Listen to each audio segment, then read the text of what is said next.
Look at all these animals.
Hey, what's going on, everybody? How are you? Welcome. I am Patrick Jordan, and you are watching Alone Together Pittsburgh. That's right, we're streaming at you live here again tonight. I believe this is episode 90 of this marathon streaming show that, much like COVID, it just does not seem to end here. But we are still rolling forward with it. We started the show, if it's your first time watching us, right when the shelter-in-place order came in the state of Pennsylvania. So that was early March. We never thought we'd be doing this here. We were thinking like safely we'd be doing this for like 8 or 9 weeks. But I believe this is week 20. Dave, what week is this? Oh, my goodness gracious. 28. Can you believe it? 28. You know, 8 plus 2 is 10. How about that, huh? Wow. Man, you just never stop impressing me every night. You got arithmetic and tech savvy. I mean, you're in the right position for you right now. But anyway, numbers are really important. It's amazing what numbers do. You know what I mean? Are they important? Did you fill out the U.S. Census for this year? I'm getting to it. I'll get to it. I thought they were important. I thought the numbers were important. So anyway, thank you for joining us. Thanks for welcoming us into your homes and mobile devices tonight here. Speaking of COVID, we are still kind of dealing with this here. Allegheny County has been in the 40s for the last couple of days, but over the weekend it was like 140. So I feel like the testing result lag is still happening right now. We're still averaging out around 50 or 60 to 70 a day, new cases, but it's better than it was. So keep on doing what you're doing. Keep on wearing your masks. Keep on doing outdoor things. Keep washing your hands. Keep social distancing, and we'll get through this. Don't be a jag. Just put on a fucking mask. You know what? Bruce Springsteen's birthday, I think, was either today or yesterday. I think it was today. I think he's 71 today. And you know what he had to say about that? Put on a fucking mask. Happy birthday, boss. So there you have it. If the boss thinks so, it's his birthday. Give him a gift of putting on a fucking mask. All right. You heard me swear, which you rarely do on this show. But anyway, a couple of things to talk to you guys about. There's a little bit of housekeeping that we do here every night. So this is the place where we would normally give the results from our overnight poll from the Engine House 25 Jagoff poll. But we did not do one over the weekend because the drum roll would hit here. We are leveling the playing field. We are done. After this week, there's one more week of showdowns. Then we are back to the big Jagoff poll. All right. Now remember, this is a Pittsburgh thing. This is not, we're not like insulting the people that are involved in this. This is all love. All right. So Jagoff does not mean a negative thing. But I will tell you a little bit before I tell you the in-show poll tonight.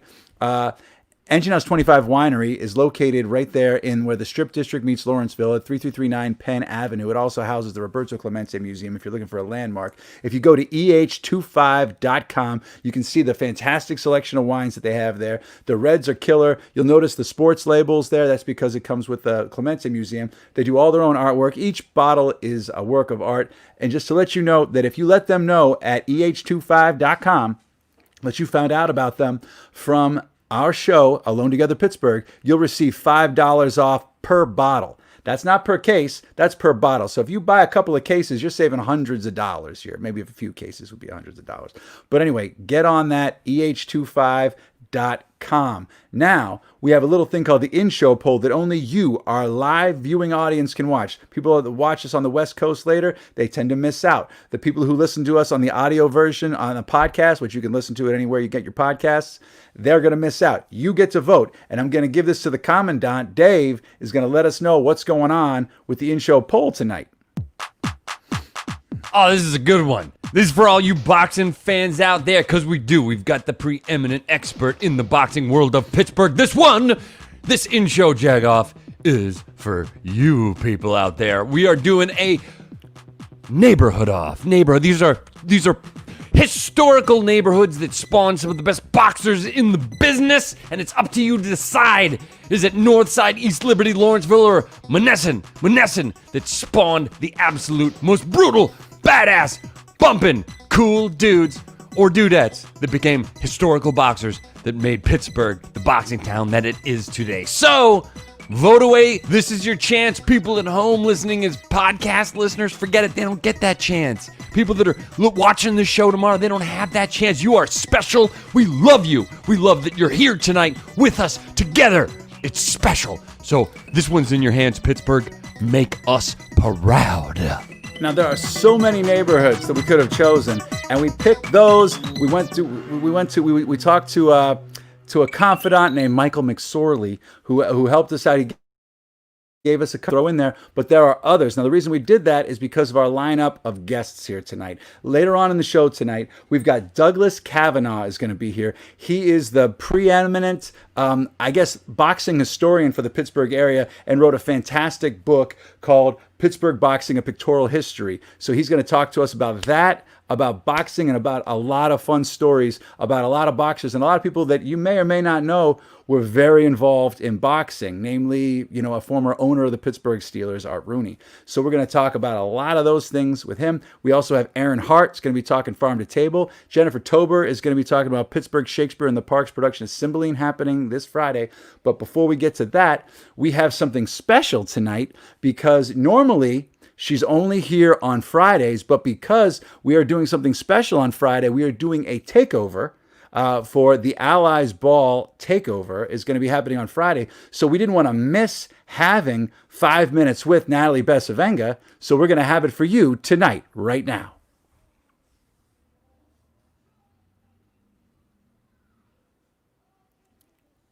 Hey everyone, I'm Natalie Bencivenga and welcome again to 5 Minutes With. This week I'm so excited to have two of my favorite people here. They are also the founders for the Center on Interracial Relationships. Thank you so much for joining me, Sydney Olberg and Liana Maneese, who is now also a therapist, which is just another thing to add to her long list of accolades. So it's great to have you both here with me. Good to be here. Thank you so much. Thank you.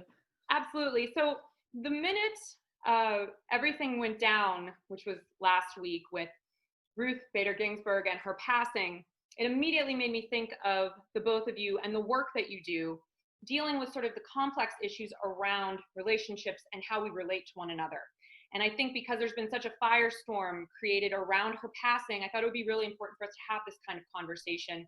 In particular, Sydney, for you, I wanted to ask, how does this really relate back to white women and their experience around her passing? Because I feel like all of a sudden my Twitter feed and my Instagram was really blowing up with a lot of sadness and anger and grief. And I was just curious what your thoughts are on that. Yeah. I mean, so I think also the same here in terms of like social media and what I saw in a lot of conflict around sort of putting RBG in this pedestal. And there was, on one hand, there's so much that she did.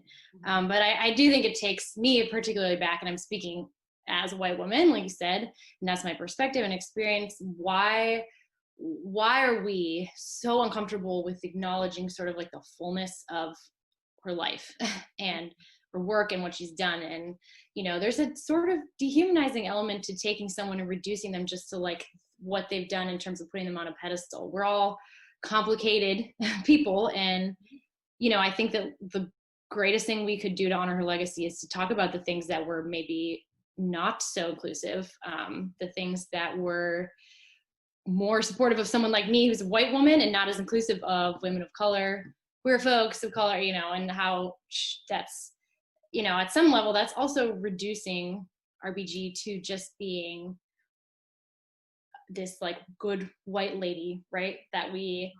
This helper, and that takes away so many pieces of RBG's identity, including that she was Jewish, and that factors into why all of this mattered. A lot of this work is rooted in, that legacy. And I think that when we as white women are just sort of like fragile and defensive in our, we're trying to sort of like kind of bandwagon on RBG's work, right? Instead of looking at ourselves and saying, like we see this good white woman who's out here like fighting the fight, and we're like, are we doing that? Is that showing up in our life too? Or are we just trying to sort of say like, here's this woman who did this work, and that's, I don't even want her to be questioned for anything she did that wasn't inclusive of women of color. So I just think, that's the one side of it. In addition to it, I think also that there's this way that RBG's womanhood is kind of erased, in that, there was all these messages of just hang on, or just hang on a little longer for us. And I wonder if this was a man or a masculine person, if we actually would have said, basically like, hold on at this very end of your life, when you, after everything you've given, still just hang in there for us, almost like this martyr. So those are my thoughts. That was a lot of them, but yeah, no, I mean, I think that really speaks to sort of the complexity around this. And Liana, drilling down even further, can we talk about this from the perspective of grief? And what are people grieving in particular right now? Or do you think it's many things? Well, it's always many things, Sometimes I wonder if we're ever not grieving, something, but I think that we use grief is a word you both have probably seen being thrown around, on the internet in these conversations, and used, actually weaponized, as a way to police people's grief, to say, actually, we saw this a lot actually with Kobe Bryant's passing as well. And that's relevant because, again, an idol, right? These idols, you know, we like to police how we're all supposed to deal with these things, you know? But the reality is just like with Kobe, just like with, you know, RBG, that these are complicated people, and so are we. And everybody's going to see this differently. You know, a Jewish woman is going to mourn this on very different levels, you know, for different reasons. And, you know, then a Black woman, or me, you know, for me, I did not see them in the same way. You know, I did not see them as this all protecting, you know, we only have protections as women because of this person at all.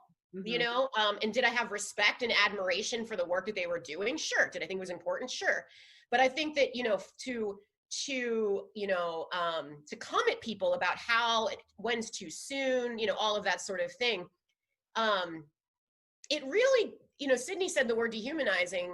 It really does dehumanize us. You know, not only does it dehumanize the people in which we're talking about, but it dehumanizes ourselves. You know, this idea that we have these binary oppositions, we're supposed to be all good when we pass or all bad. And I think that if we were, you know, to replace pieces of her identity, like if she was a man, if she was, you know, queer, if there were these other variables, we would not be having the same conversations. We expect different things from people at different times. So yeah, I think a lot of it is, you know, are we checking ourselves? You know, is this grief, or are you just looking for a place to really project in a lot of ways your own insecurities about your own complexity? You know, if she is all good and you align yourself with them, then you get to be all good. You know, and that's what we do a lot of times with idols, you know, and it's just not the reality. We all deserve to have a full range of emotions, just like we all deserve to be seen as whole people. And we should not be spending our time on the internet arguing with people who have sort of these different perspectives and are grieving differently. I think it's just as valid, you know, I think it's always valid to be thinking about all of these pieces, you know, and I think some of the greatest people in the world have taught us that, you know, have taught us we need to see each other as whole people. I think that's incredibly insightful. And speaking of seeing one another more fully, I did find it interesting that the way people reacted to her death versus a week prior, when all of this horrificness came out around forced sterilization and forced hysterectomies in ICE detention centers.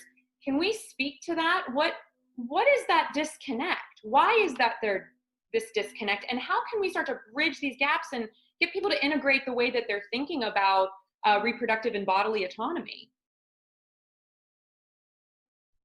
Who wants to start? Sydney?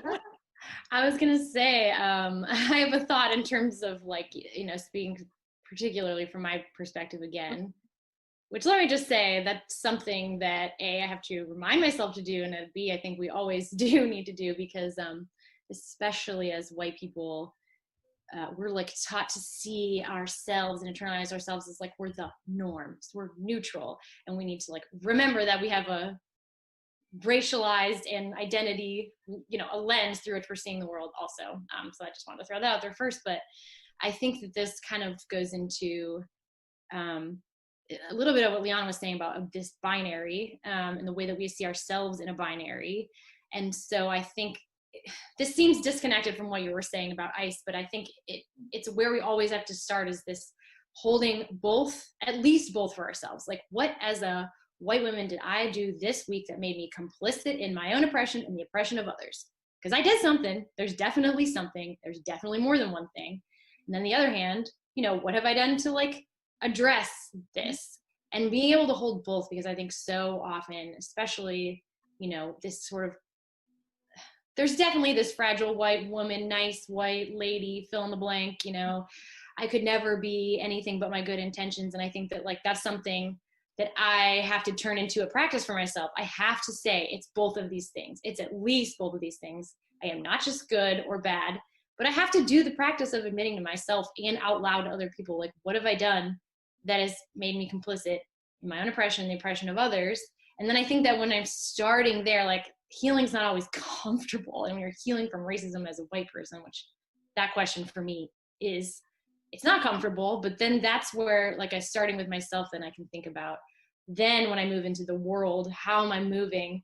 What am I sharing on my page? Am I just sharing RBG, or am I like actually, donating, or like what actions come out of the space of seeing myself more holistically? That makes a lot of sense. And Liana, as we wrap up this 5 minutes, would you like to add your thoughts? Yeah, I think a lot of it, again, is like, we have to constantly be thinking about how white supremacy is living in us. And what that looks like is why, why Sonia Renee Taylor, am I right? Correct. Said that said, all the thoughts in your head are not your own. If you haven't really deeply sat and thought about why you think the things that you think, you should. You should. Because whose voice is that? Is it your mom's voice? Is it the church's voice?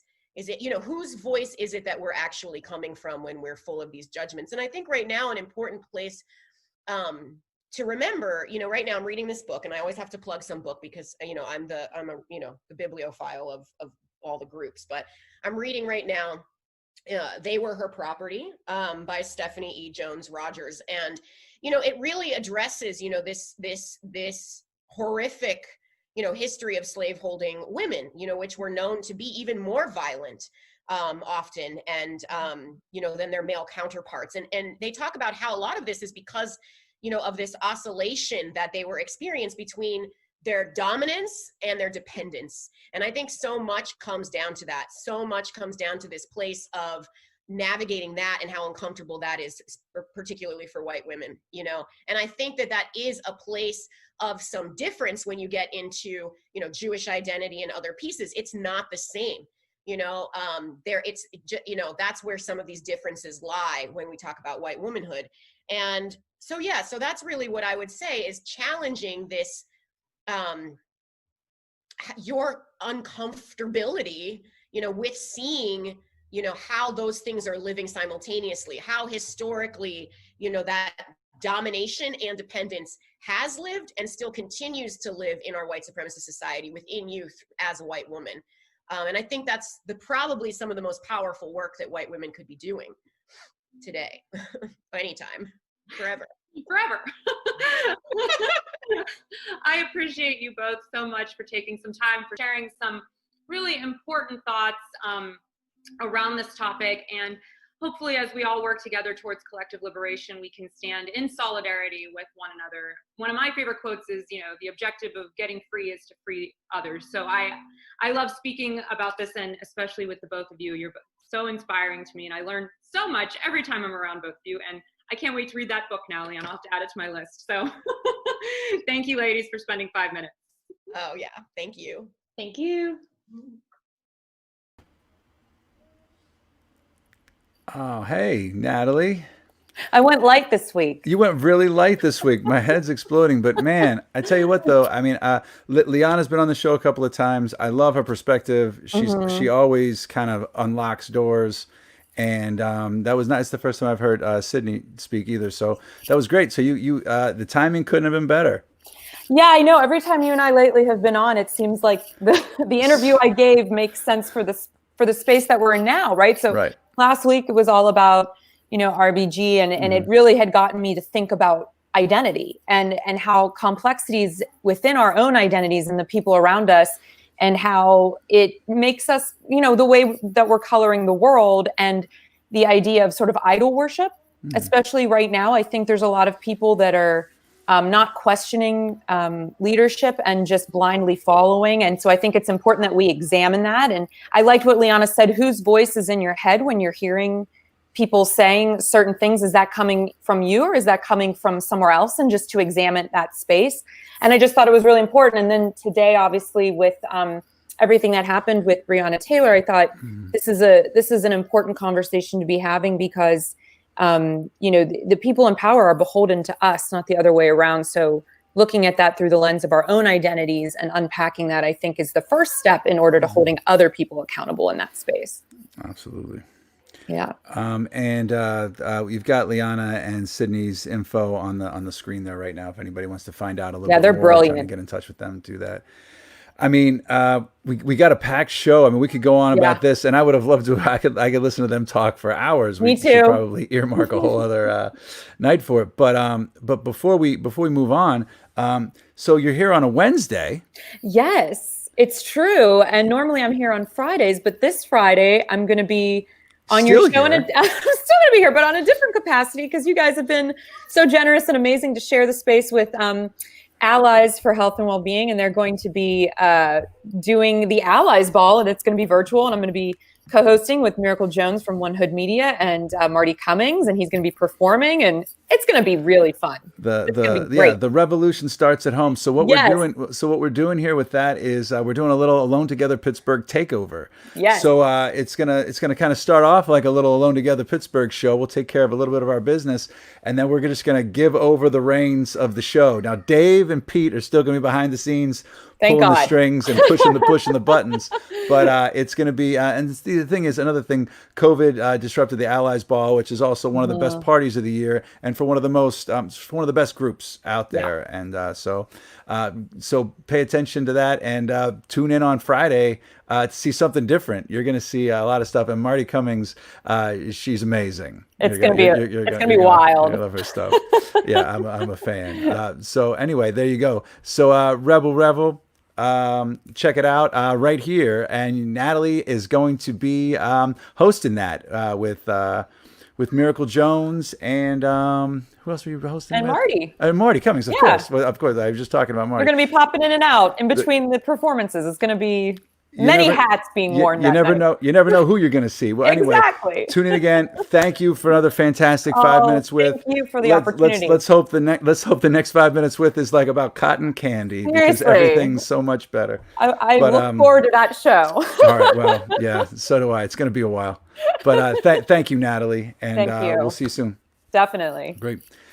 So that was 5 minutes with Natalie Bencivenga. So before we bring out our next guest, I want to talk to you a little bit about another sponsor of ours, Red Start Roasters. If you go to redstartroasters.com, use the coupon code TOGETHERPGH, you'll receive 10% off your order. And Red Start Roasters is now still doing free delivery in the 412 during this pandemic. So check out Red Start Roasters, the only bird-friendly coffee roaster in Pittsburgh. They have a brick and mortar in the East End right now, too, if you want to go pick up your coffee. So check them out, redstartroasters.com. Okay, so our next guest is like the penultimate, the historian of historians for the boxing world here in Pittsburgh. And he even wrote a book, which you can now get on Amazon. I have a copy here, Pittsburgh Boxing, A Pictorial History. We're going to go into it. I'm not going to tell you anything about it. I'll let him do that. Douglas Cavanaugh, are you with us? Coming to us live from Los Angeles, California. I am here. What's up, buddy? How are you? I'm doing good, thank you. Well, thank you for being here with us tonight. Pleasure. Been wanting to have you on to talk about this book. So you're in LA right now. Now, where are you from originally? Here, Los Angeles, born and raised. So what brought you to want to be the basically the documentarian for all things Pittsburgh boxing? Well, I mean, wow. How does one answer that? I've been a boxing history writer for a lot of, since the 90s. Right. And so, I study boxing history a lot, and I noticed that a very large number, a disproportionately large number of professional boxers that I admired historically were from Pittsburgh. So it makes you wonder, what.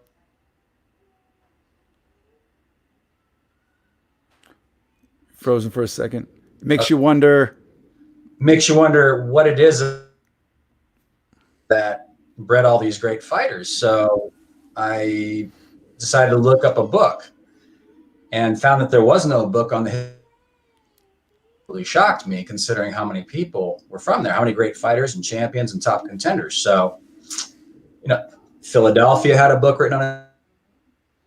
New York, Los Angeles, every major fight on Baltimore except Pittsburgh. I'm like, wow, that's not right. I guess it's up to me. On collecting stories, friends with Roy McHugh, you're a great boxing writer who became a very good friend of mine for a number of years and an inspiration. And I just started studying, and it was quite an adventure. It took over 10 years to collect it all. It was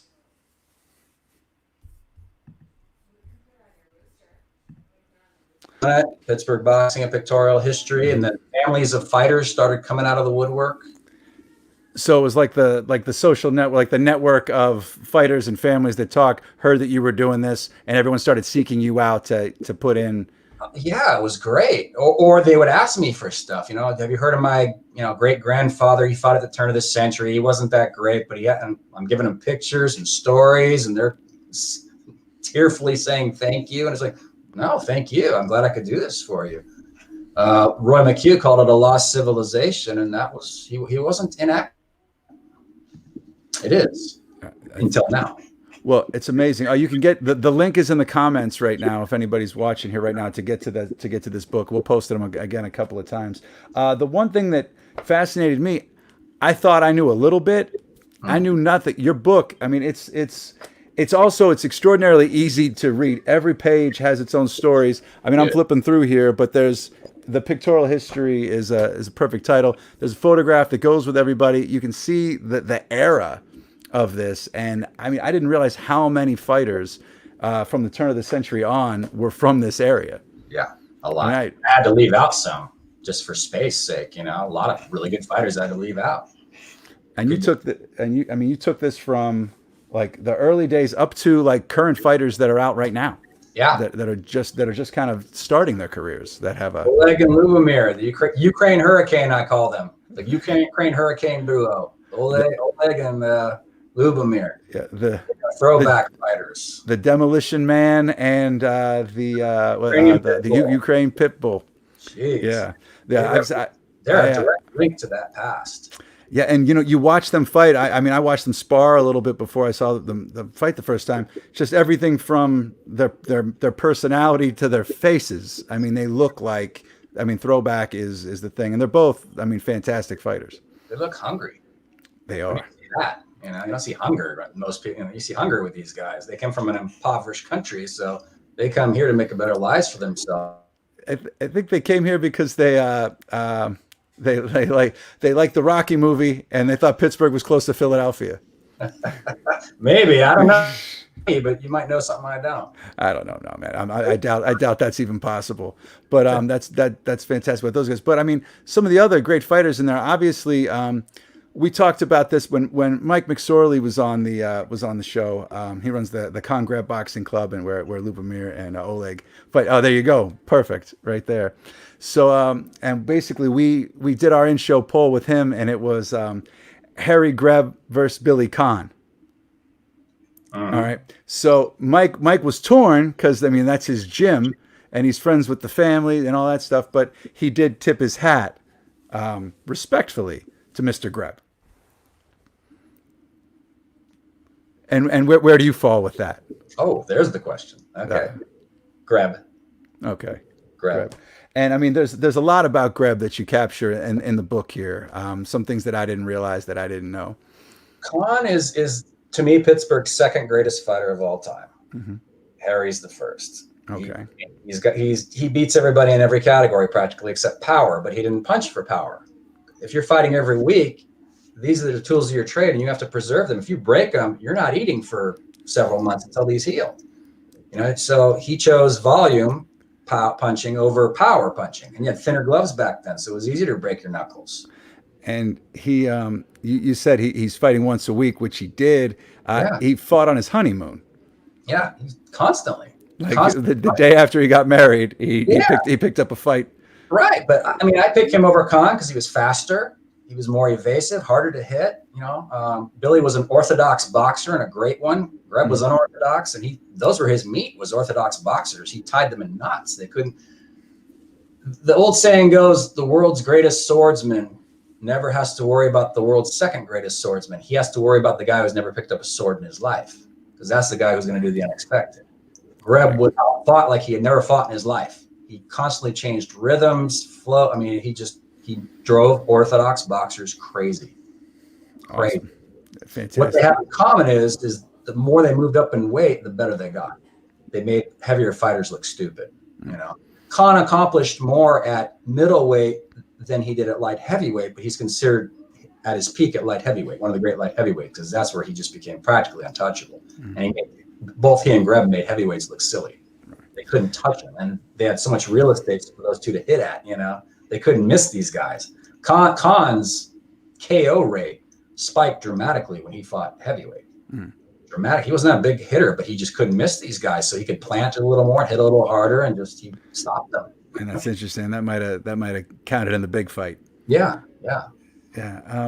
Another thing, I mean, we talked about our in-show poll here is neighborhoods. So there's just neighborhoods. Which neighborhood in Pittsburgh kind of produced the most fighters or the best fighters or whatever? So we had East Liberty, Lawrenceville, North Side, and I think they put in Monessen. That could also be an other, because I mean we had talked earlier. The Hill District had a ton of fighters. The how's the voting going? Side, a ton of them. It's East Liberty's in the lead right now. Ooh, look at that. Over the North Side, Lawrenceville, Monessen. That one vote is Michael Moore right now. He's just voting. It's not really Michael Moore, so that's there right now. And you had also said the South Side and the Hill District were a couple of things, which brings up something that we had talked about briefly. I mean, race relations right now are at a fever pitch in the country, but Pittsburgh in the day had a little bit of a there was a renaissance with African American fighters. Yeah, that they couldn't fight other places. Yeah, well, they could. They just wouldn't get as fair a shot because the belief is that it was more of a money issue than anything else. I mean, everybody wanted to see the best man win. I mean, even racists in the audience didn't want to see somebody get jobbed. Didn't matter what color their skin was. I mean, if a black person didn't get, the press went when Tiger Flowers lost his middleweight championship that he won from Harry Greb, Key Walker, a white fighter. I mean, it wasn't considered a racist decision, but people were outraged. No, Tiger should have been given the decision. Fans, it doesn't matter. They want the best man to win. Nobody wants to see somebody get jobbed.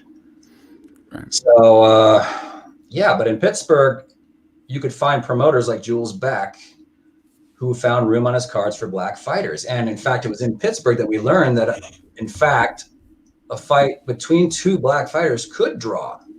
That was in the 30s when John Henry Lewis, who moved to Pittsburgh to pursue his career under Gus Greenlee, fought Al Gaynor. It was this big puncher from Connecticut, and it just packed the house. And it kind of opened up everybody's eyes, and that's kind of forgotten in history because right after John Henry Lewis had won the title, not too long after that, Joe Louis became champion of heavyweights, and everybody forgot about what John Henry Lewis had done. Awesome. And speaking of, there you go. And speaking of things from the Hill District, something that we had talked about a little bit before that I had read once before, but I didn't know to what extent. Now, August Wilson, probably my favorite playwright of all time, top 2 on pretty much everybody's list. Fences may or may not be his best work. A lot of people would say otherwise. A lot of people like a couple of other things. But that was actually based on, it wasn't Josh Gibson, who was also a Pittsburgher, but it was about a Pittsburgh boxer. Yeah, Charlie Burley. There we go. So the story is, you could probably tell it better than me. So Charlie Burley lived in August's neighborhood growing up. August loved the way he carried himself. He never got a title shot that he should have gotten.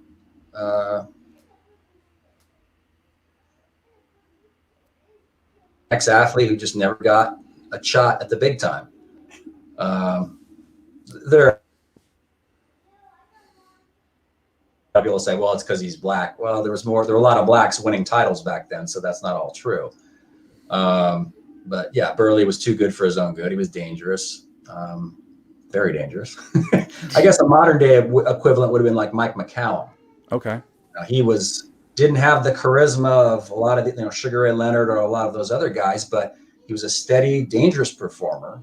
And luckily there was junior divisions and super divisions back then and 3 titles per division. So he got a title shot. Burley would have too, if he had all those mini divisions and belts floating around. But back then it was, for the most part, 1 champion per division and 8 weight divisions. So now, a lot tighter. Right. That's great fighters. What's amazing, I mean, and also a lot of people don't realize that, that character is loose. And if you think about it and the way you just described it, it fits right in there. It makes perfect sense. Yeah. For that. Yeah, Denzel's character was a little more bitter than Burley was. You know what I mean? I mean, for dramatic effect, obviously, August Wilson had to do that, make him a little more angry about it. Burley was a little more genteel, tough, kind of had a Clint Eastwood thing going on. Okay, that's interesting. Now, Denzel's role was originally played. Well, I mean, I don't know who. I can't remember who played him when they did it in Pittsburgh early on, but James Earl Jones did it in New York the first time. So, can you imagine? Wow. Darth Vader playing that, or if you've seen The Sandlot, you know what I mean. It's the Sure. basically that shift over character. Now another like a pillar on most people's Mount Rushmore of Pittsburgh, you'd find Art Rooney. Sure. Right? Senior. Now, a lot of people don't know his involvement and his, success in boxing. Yeah. I mean, Northsider. yeah, that's right. Tough. As an amateur, he was really tough. There he is. Freshman who just knew how to throw down. Very talented. Could have gone even further. Luckily, he decided he didn't, he wanted to.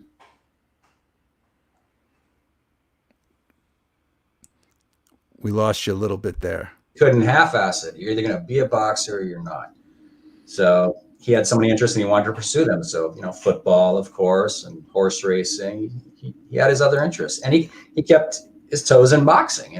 He took some time off, but he became one of the great promoters of all time in Pittsburgh. Yeah. With the McGinley Boxing Club. He teamed up with Barney McGinley, who was also a boxing man and had been for a while, funding, helping people out. Helping these promoters during the Depression, which was a rough time for all sports, but especially boxing. So once he and Barney McGinley teamed up, man, it was like heaven for Pittsburgh. They were two of the most popular guys in Pittsburgh sports, if not the most popular. Everybody loved these two. Nobody had a bad thing to say about them. I mean, the press can find bad things to say about you. If there's dirt, they'll say it. The press were cheering these guys, cheering them to the rack. Is going to be nothing but good for Pittsburgh sports, and it was for many years. Huge cards. Every fighter wanted to fight for them. Sugar Ray Robinson, Archie Moore, they loved fighting for Art and Barney because they got the money. Nobody tried. They weren't going to get gypped, and they knew it. They'd fight for them anytime. Yeah, that's funny. I mean, and the North Side, yeah, continue. My father's from the North Side, so I kind of came up knowing about all the accolades of. Yeah. Well, yeah. Art also, and Art and Barney, they to pick up where Jules Beck and Red Mason and all those guys, they gave the big slots to black fighters. That's why so many black fighters came to Pittsburgh, because they got a fair shot. They weren't given bad decisions. I mean, not that was all pervasive in boxing. There's a myth that, black fighters were constantly not getting ripped off in the ring. It's just not true. You can look at it. Once that first bell rang, it was may the best man win. Because there would be someone was ripped off. You get white fans even rioting, saying, nope, that boy was ripped off. Even if they didn't like black people. I don't like coloreds, but I'll tell you. Yeah. That's the one thing that they wouldn't move there. Yeah, you don't do that. Right. Best man win. So black fighters just came to Pittsburgh for music. They got a fair shot in music, and they got a fair shot in. So it was hand in hand with the Renaissance that happened, and that's why with jazz. Yeah, when that turned alive. I mean, you have Sugar Ray Robinson and Joe Louis coming to Pittsburgh to hang out with Billy Eckstein and Cab Calloway, whoever was hanging out at the Crawford. Right, that's right. All those guys, Errol Garner. It's amazing, and it was just it's a magical time, and this and more is what you can find out about. It's not just boxing. I mean, you can find it. It's like you've managed to catch a time capsule of Pittsburgh kind of boiled down, because the stories all kind of intertwine. They all have Pittsburgh in common, which I think is just amazing with it. Now, some of the newer boxers, right? We've had a couple now. Michael Moore we brought up before, Southpaw, the Monessen Mauler. Yeah. How do you think Michael Moore would have fared? Now, he was he's our modern day only heavyweight champion to come out of the Pittsburgh area. Yeah, true. Now, how do you think Michael Moore would have fared against some of these earlier fighters? Really well. They probably would have kept him down at light heavyweight. Well, now maybe not. He would have done really well. Yeah. It would have been hard for were around, because southpaws were it was looked at as kind of an ugly style. But he would have done well because of his punching power, and I think he would have done well because fighting often would have kept him focused. You know, making a lot of money and fighting only once every 6 months, you know, you got nothing to do but dissipate in between and spend your millions. But if he had a trainer that just was there. I mean, yeah. Nabbed a belt. Wow. Awesome. You know? Same thing with Spadafora. I don't think he would have gotten in any trouble if he was fighting back in the 30s. None. He wouldn't have had time to.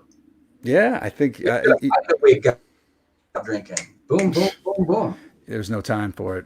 Yeah. He might have found time, but yeah, I mean, he was a smart. I mean, Paul Spadafora. I mean, last I heard, he was going to try to do another comeback, but I thought he was like in his prime. You know, I thought he was a real smart fighter, man, in the ring. And he had that energy, I think, that would have really suited him well in an earlier era. I think, yeah, definitely. That nervous, you know. And he had time to get in trouble. And someone else that, I mean, we're running short on time here, but like, I'm going to keep talking because you had somebody else in your book, speaking of Paul Spadafora, you had Jimmy Svetic in your book here, which I loved. You know, I read through the whole book, and then when you got to Jimmy there at the end, it was exciting. So that's my daughter. She's asking how things are going. Sorry, I have a 2-year-old who is getting ready for bed here. Sorry. That's all right. But I'll just hold this up. I don't know if I can get in there. So there's a picture of Jimmy there. The dog was really a pillar for boxing in Pittsburgh, just from what he did with boxing youth. I mean, not just making champions, but just kind of being engaging with the Policemen's Athletic League, which is what Al Quayle did too. Like decades early, Al Quayle was the same way, a former cop who pulled the kids off the streets and taught them boxing and discipline and respect. And yeah, and so that kind of carried on that tradition. That's amazing. Really important one. Yeah. And as great of a writer as you are, there's other things that you do as well, right? No, I'm serious. This book, I can't stress this enough for Pittsburgh sports fans, Pittsburgh fans. Pick it up. Can I tell you one more thing? Oh, please do. Please do. Tom Savini, the famous makeup artist, Dawn of the Dead. Yeah. Every horror movie you've seen in the last 30 years, every nightmare you've had was because of Tom Savini. Yes, we know. Was a Pittsburgh fighter, one of the best lightweights of that era, Dick DeSanders from Bloomfield. Okay, you broke up. So what was the combo from Tom Savini to Dick? What was the combo? Tom Savini, his uncle was Dick DeSanders. Can you hear me? Yes, I can. Yeah, Dick DeSanders, who was one of Pittsburgh's best lightweights of the 1910s, a tough Italian guy from Bloomfield. I was surprised to find that out. I had no idea. Yeah. I lived across the street from Tom for like 6 years. Did you? Ask him about Dick DeSanders. I talked to him about it. He looked at me, his eyes got big. He's like, how did you know that? No, I looked it up. We talked about his uncle. Finally, someone approaches him who doesn't want to talk about, horror movies. Someone wants to talk, and he was delighted. That's awesome. He used to, living across the street from Tom, there was we could do another show just on stories, from stuff like him out in the street with a 20-foot bullwhip, but sounded like a gun going off. But your work with like surf therapy. Yeah. All right. So maybe just talk about that for a little bit. I mean, I didn't realize. I thought it was so cool when I was reading a little bit about what you did. Yeah. Well, I worked a couple of teens for a lot of years at various rehab centers and psychiatric hospitals and stuff like that. And I've been a surfer for over 20 years. So I just combined the two, and that has contracts with all the different rehabs throughout Malibu called the Shaka Surf Club. And I started teaching surfing to troubled teens. And it's a great job. I've seen more therapy in one day than I saw in a month in a psych hospital. Much more therapy. That's awesome. Yeah, I mean, you get these defiant, some of them are angry kids who have all sorts of issues, and they're water. They do not argue with you. They don't talk back. They listen to everything you say because they're scared. But it teaches finding out something that they're good at, and it changes their lives. Wow, Yeah. I just think I just thought that was really cool when I saw that you did that too, in addition to sports writing. But thank you so much, and we've got to move on here. Everyone, please check this out in the comments. You can get it going in there. Get this book, pick it up. I cannot recommend it highly enough. Thank you so much for being here, Doug Cavanaugh. And next time you come back, we want to see the anaconda. Okay, it's a green anaconda. His name's Otto. Okay. He'll scare you, but he's a great guy. All right, sounds good. Thanks so much, Doug. We'll see you soon, buddy. Thank you. All right, so everybody, check that book out. Get it moving. It's fantastic. I could have talked to Doug for like 3 hours there, but we're gonna move things along here. Erin Hart is gonna be here right now. Do we have Erin ready to pop on? Hi. Oh, hey, there she is. Hey, Farm2Table, what's going on? Erin Hart, how are you tonight? How are you? I'm great, thanks. All right, so I feel like this week has a special week for farmers. It's Thank a Farmer Week, Patrick. Oh, all right, it is. It's Thank a Farmer Week here. It is, yes. So what does that entail? So from my perspective, like the best way to thank someone who owns a business is to go buy something from them. So in order to, and that's how you're going to be able to meet up with a farmer, because they're going to be somewhere trying to sell all the stuff that they're growing. So I know I sent you the list, but going to farmers markets, going to a farm store. If you're decorating this fall, buy from local farms. So instead of going to like Home Depot or wherever and like sending your money to some publicly traded company's shareholders, send it to, Homewood, where there's a garden. Find out in your neighborhood who is selling food that they're growing. So there's the fall like harvest festivals at many different farms. A lot of farms have like harvest and like fall fests, and a lot of them are still doing them because they're outside. So you can go pick up your pumpkins and corn stalks and all of those different things. And those products, when you buy them local, they're going to be fresh. A lot of times if you go to like a vendor and you're buying those like corn stalks, it'll have like mold growing all over it, which is just disgusting. And it'll fall apart on your front door.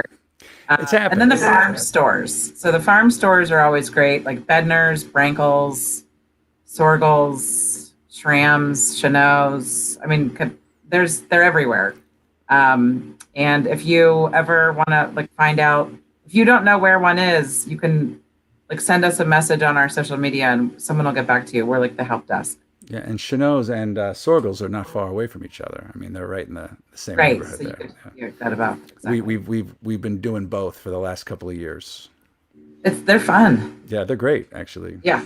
The apples at Chanot, I don't know what they do to those apples, but they are Right. they are better than just about any apple. I know it's like the weirdest thing to bring up, but like they give you this apple and you're like, oh my God, I need to buy like 100 of these apples, and then you're baking with apples forever because you bought all these apples, so you don't know you can't just eat all these apples. But That's right.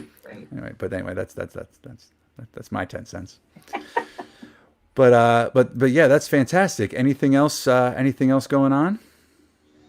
No, that's pretty much it. I think what you described though is you're tasting freshness.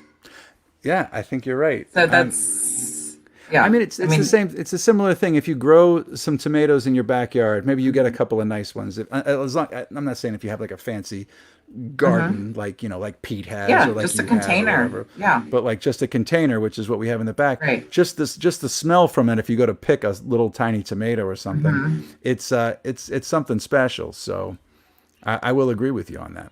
It's incredible. Yeah. You're tasting freshness should be the tagline. Is it your tagline? Did I not know it? Because it should be. Buy fresh, buy local, or keep it real, keep it local. I know the fresh. I'm just saying, you're tasting freshness. Yes. We could add that. You're tasting freshness, exactly. You're tasting freshness. That's what's. Yeah. So those tomatoes that are up on the screen right there, I grew, I think all of them in our yard. Oh, really? Yeah. Okay. I'll say like, oh, I should, do some post, or I'll just go out every morning and pick. I take pictures. And these were so pretty. It was like, it reminded me of Easter, kind of. It looks like it. You see, the problem with me is I can't ever get the tomatoes into the house because Pepper eats them instantly. Right. she would just grab them off and just start eating them. Literally, I think 2 tomatoes have made it in this whole year. Well, that is, you like accomplished so much just with letting her eat that food. You've inspired, she tasted the freshness, established like what she is going to crave. You know, that's why McDonald's spends so much advertising to kids. They want to hook you at an early age. Yeah. Pepper No knew McDonald's, we were talking Pepper. about her, so no McDonald's, Pepper. Erin No says McDonald's.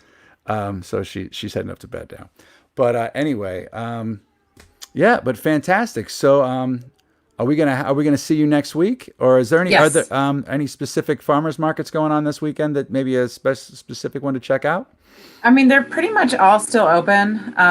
Some of them are starting to wrap up. Oh, that looks good. That looks some nasturtiums, corn, tomatoes, onions. That's not a picture that I took. Oh, well, it looks good. I think that might be one of whose picture is that, Dave? Just one of the delicious farmer inspired dishes that we had, thanks to watching amazing. this incredible program. That's great. That wasn't creepy at all. I mean, that was totally real. That see that farm fresh. You can taste the freshness. Anyway, Erin, thank you so much for being here tonight. Thank you. And Have a great week. We'll see you again on Wednesday, and we'll be talking to you soon. Sounds great. All right. Thank you, Erin. Bye. Bye. I'm serious. Buy fresh, buy local, right? Farm2Table, PA. Check them out. Keep it real. Keep it local. Taste the freshness. I'm telling you guys, you just tasted freshness. You know what you just tasted? Freshness.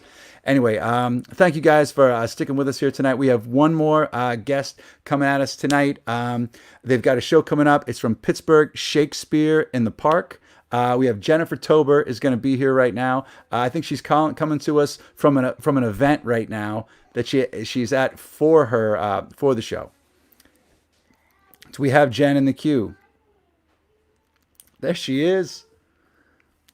Jennifer, how are you? I think you're muted. You might have the mute thing going there. I'm gonna unmute. Okay, you are unmuted. Yes, I can. Okay. This is just like every. How's everything? Thanks for being here tonight. Thank you for having me. Yeah, I am at an event. I'm at a friend's house and a board member's house in Bloomfield. They're watching our Cymbeline on a big screen outside. So if it's too loud, Oh, nice. let me know. Don't worry about I can it. show everybody a little bit. Well, yeah, you can. I mean, let's talk for a little bit about it, and then we'll show them as the finale. So Pittsburgh Shakespeare in the Parks. You guys obviously did Shakespeare in the Parks for years now, and COVID hit you like every other theater company in town. So how did you kind of pivot this to an online platform, and how did your actors work? It's a great question. Well, early on, back in February and March, people came to me and said, well, you guys were lucky because you can still do stuff outside because you're distant. And we thought, yeah. And so we had this plan in place kind of to, we were going to forge ahead with Cymbeline, and we were going to do it as a storytell. So kind of a Brechtian, more of a didactic thing. And we were going to have actors spread way apart. We were going to have actors 12 feet apart up on platforms, and we were going to have microphones and amplification, which we never have, and we were going to have audience pods spaced very far apart. And then Actors Equity, who's our union, said no, you can't do that. So we kind of went back and forth for a while, and then we just realized that we couldn't do it in person. And so we decided to just do auditions and do everything online. And so we've been online, and it's forced us to kind of be creative. So we do some live stream, and then we have some stuff that we pre-tape segments of dance and combat that we taped at home, and that our videographer Ryan Bergman put together for us. So it's kind of a nice mix of live on Zoom, and then okay, and some pre-taped stage combat segments. Yeah. So, but All right. it's definitely not as much fun as parks for sure. I can. Well, that's the whole. It's in your title. Yeah. Yeah. Everybody ran into the troubles there, but everybody's kind of adapting in their own way. I think this is cool that you guys are doing this in this fashion. Thanks. So you broke it up into the scenes. I just saw. I think that was Ron Siebert, and was that Tracy? Yeah, Tracy Turner. Yep. Right. The king and queen. Yep. And they are pretty much the king and queen in life. So that's perfect casting. Right. Exactly. Yeah, they're wonderful, and I've known Ron for years and years, and we actually met through his niece, Amy Siebert, who used to, with her husband, run Make Your Mark Coffee Shop in Point Breeze. And I just met Tracy this year. So our director, Jeff Chips, is good friends with Tracy and has worked with her before. And so they're wonderful. It's a really fun cast. And, it's weird because we've, some of the cast has never met in person. I've never met some of the people in person. And it's odd because you feel like you know them. We hang out and we talk after the show and stuff, and we have like these cocktail hours. But some of us have never actually met in person. So it's this weird, new but safe reality that we're living in. Yeah, this is an insane time. So you stop. What? No, it's okay. I was just going to say this is an insane time we're living in, because I felt that doing this show, we kind of we just kind of shut the theater company down. We've been doing we talk about theater a lot. We bring other theater performers on here. We have takeovers of old show reunions and stuff like that, but we haven't been able to really, with bare bones, haven't been able to put it on again. And we don't perform in the park when we have a tiny little, our whole thing was like this charming little tiny theater. But going from that to being totally isolated from everyone, just in working on this show and talking to people on this show, it's kind of kept me sane. And I feel like I'm friends with and know a lot of people that I've just interviewed for, 10 seconds that I had never met before. But it's just kind of a weird reality that we're living in right now. And it keeps on going. It is bringing people together in a strange way, right? Sorry, well, we are alone together. Right, yeah. Sorry. Just plugging the title of the show here. So this Friday, so this Friday, people at home, people at home can stream this Cymbeline. And they can just go to your website, PittsburghShakespeare.com. They can go to PittsburghShakespeare.com or PittsburghShakespeare.com. It doesn't matter. And the one caveat is is that the links are private as per Actors Equity, because it's an equity production. So it's not available to everyone. So you must send us an email, and then we will send you the links, which is just kind of one more step in the process. But that's the union protocol. And so, so the shows are always free, and outside in the parks, we pass a hat and ask for donations. But we believe that, we believe in access to free art, and that, income or socioeconomic status or even previous exposure to the arts shouldn't limit your ability to see excellent theater. And so I personally come from a tradition of doing lots of free Shakespeare out in found spaces, and that's what we do. So now we're online, and so people can visit our website, ask us for the link, we'll send you the link, you click on the link, you watch the show, all right, you donate to us. We have a virtual cocktail. That's it. I love it. So real quick before we say goodbye to you, I think we got to look outside. We want to see the screening. We want to see a little taste. You're at a party. Why don't you give us a little taste before we send you off? I think they're just drinking now. What are you guys doing? Oh no, there it is. Let me see. Watching Shakespeare. Woo! Watching Shakespeare. Say loud, say proud. Shakespeare on the patio. There we go. All right. We've got some nice socially distanced outdoor Shakespeare happening, folks. You can have it. You can have it in your house. Jennifer, thank you so much for being here with us. Break a leg, even though you've already performed it. Thank you. All right. Thanks so much, everybody. Check that out this Friday. The live stream's going on, but you better get on it quick so you can get your email in, so they can email you back with the link to the show. Cymbeline is this Friday at Pittsburgh Shakespeare in the Parks. Well, all right, folks. We are rounding it out here. I forgot to mention, we're talking to Jennifer about passing the hat. Our Venmo is ticking across the screen here below us. It's at Together PGH. If you have the means, want to kick in a couple of bucks. All the money goes to the artists involved in the show on any given night. So please kick in if you can do that. And we thank you very much. So now's the thing. I forgot to ask Douglas about which fighters came from said neighborhoods. So if Douglas is still with us, hit it on the comments or chime in. Mike McSorley, if you're watching, who are the fighters from East Liberty? Who are the fighters from that? Because we're about to call this thing. Let's call it. Dave, which neighborhood? Pete. I got no idea.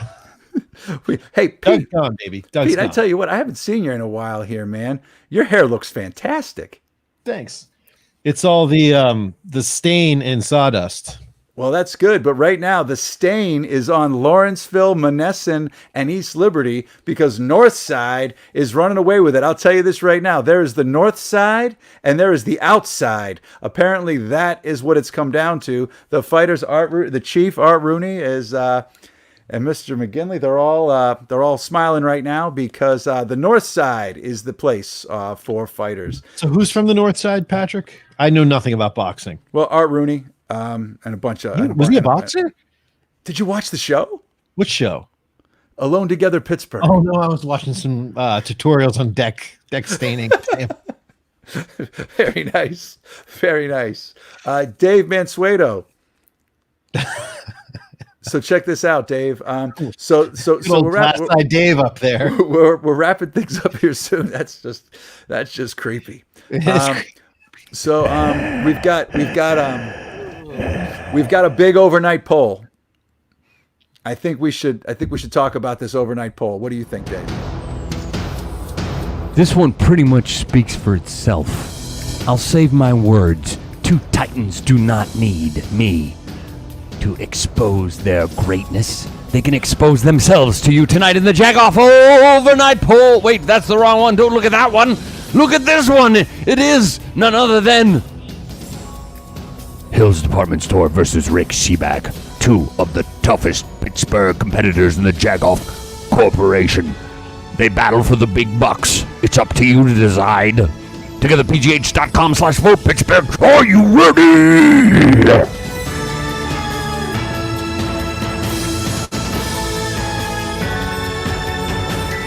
Patrick's just gone.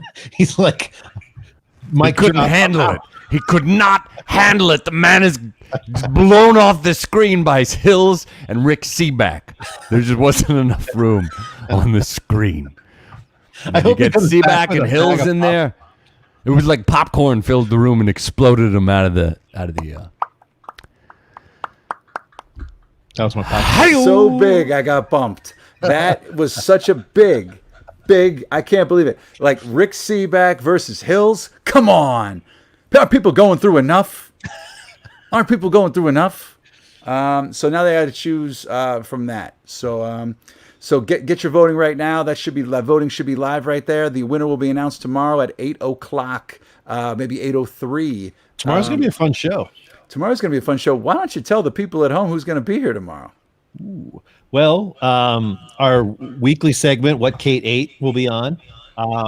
We're going to be drinking some Helltown beer, the Black Metal IPA with Byron Nash, who's going to be a musical guest and interview. And we've got the weekly beer roundup with Dave Bracey. So it'll be fun. Hey, that's right. It'll be fun. You heard, Pete. It'll be fun. So I don't know. I don't know if you guys. It's real nice. You should come on down. Nice. All right. So tomorrow is going to be a blast. Okay. The last time Byron was here, blew us away. Did 2 world premieres. He kind of wrote them on the spot. 2 instrumentals. He's got his own beer right now. And if you go on social media, go to Byron's page. Find it. You'll see like the funniest. He's just autographing beer cases. He's going national. Black metal. one of the better collabs to come down the pipe in a while. So Dave, you look like you're ready to. You're on a hairpin trigger, huh? So it is gaming. He's just playing video games. It is Bruce's birthday. It is the game. boss's birthday. Hey guys, episode 90 in the books. It's kind of crazy, right?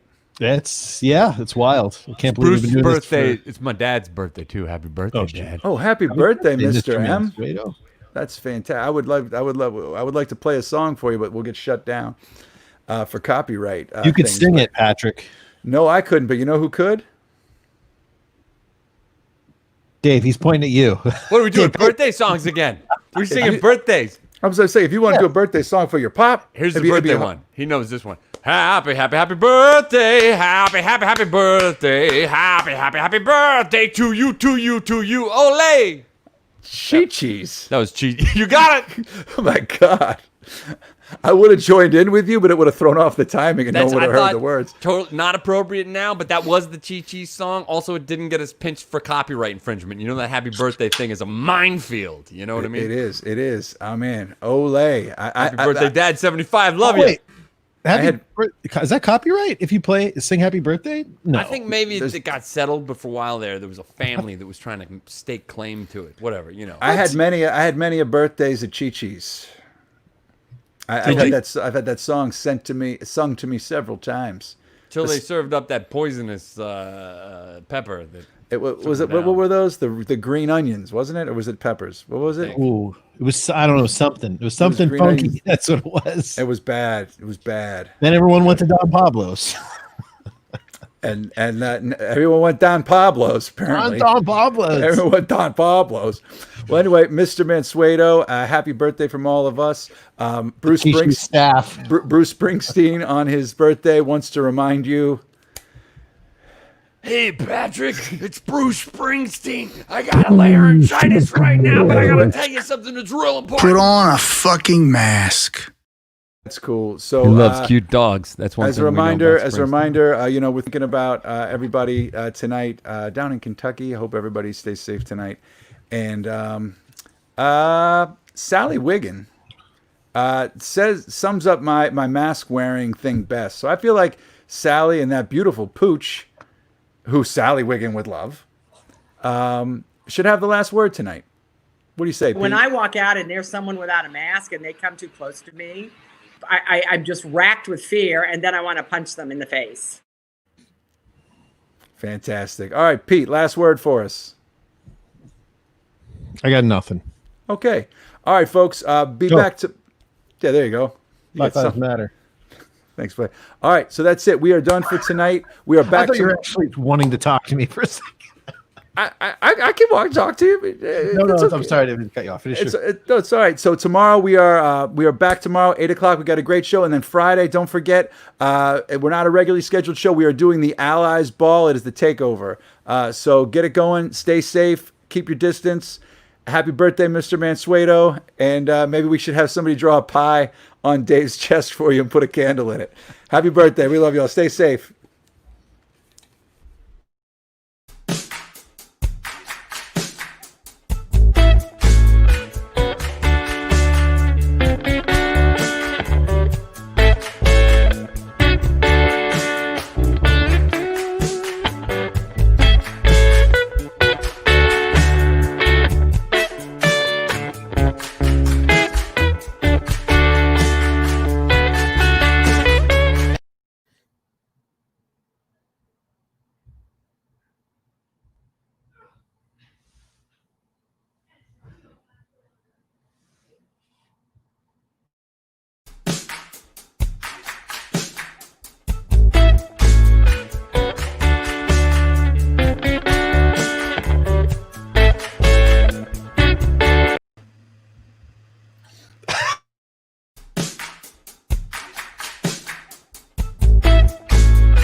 can stay inside. I could come and let it die. We are here for you.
Oh, hey, you're still here. Just reading this book. Pictorial Sports History. Boxing. Check it out, folks. Thanks for being here. Thanks for all our guests tonight. And we'll see you tomorrow. And we'll see you Friday. Rebel, rebel.